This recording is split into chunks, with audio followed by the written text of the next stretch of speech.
क्या हुआ माँ, कुछ कुछ काम था आपको? हाँ, चल मैं तेरी चंपी कर देती हूँ। तो चलिए, आज विधि शर्मा के बालों में पूरी की पूरी तेल की बोतल ही उड़ेल दीजिए। चलिए। तू बैठ, मैं वहां आती हूँ।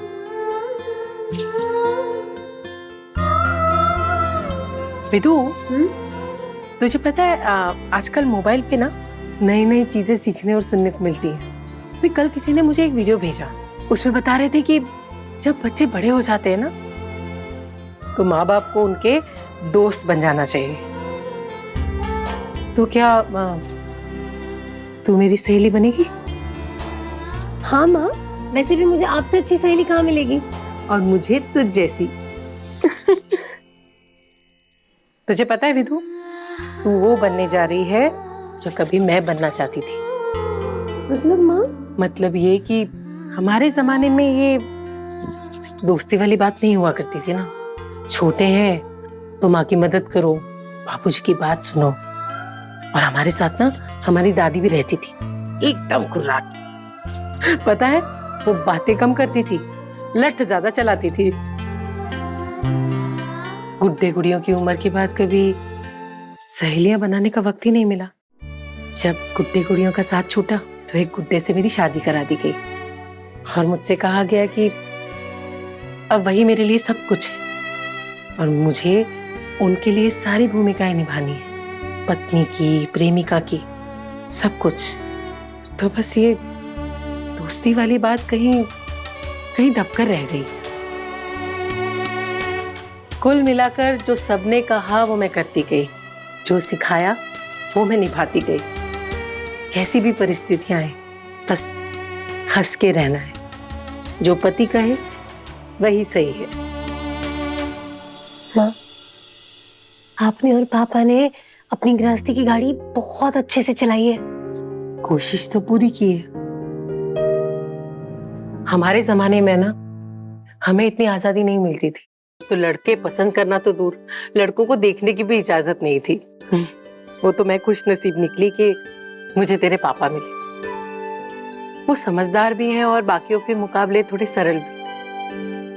लेकिन मेरी अपनी कुछ इच्छाएं बस दबकर रह गईं, क्योंकि हम लड़कियों को खुलकर न बोलना तो बचपन से ही सिखाया जाता है। क्योंकि आज तक हमें कोई ऐसा मिला ही नहीं जो अपने आप हमारी जरूरतों को समझे, एक दोस्त की तरह, एक सहेली की तरह, कि अगर उसकी बात हमें बुरी लगे तो बस कट्टी करके बैठ जाओ और वो मनाए तो मान जाओ। तेरे पापा मेरे घर से निकलने के सख्त खिलाफ थे। पैसों की कितनी भी तंगी आई पर उन्होंने मुझे कभी काम नहीं करने दिया। छिपते छिपाते मैंने उस साड़ी की दुकान में काम किया था। रितु, तेरे पापा बहुत अच्छे हैं, पर हर बात पे उन पे निर्भर रहना, ये बात मुझे चुभती है।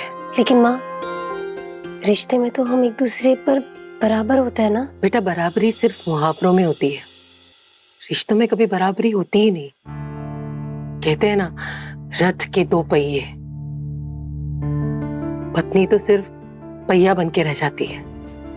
पति सर उठा के अपने हाथ में लगाम थाम लेता है, जहां वो मुड़ेगा वहां हम मुड़ेंगे, जहां वो रुकेगा वहां रुक जाएंगे।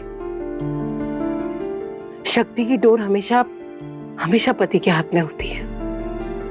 ये तो प्यार में एक दूसरे की ताकत बननी चाहिए, एक दूसरे की कमजोरी नहीं। और ये बात मैंने अब जानी है जब मैंने तुझे और देव जी को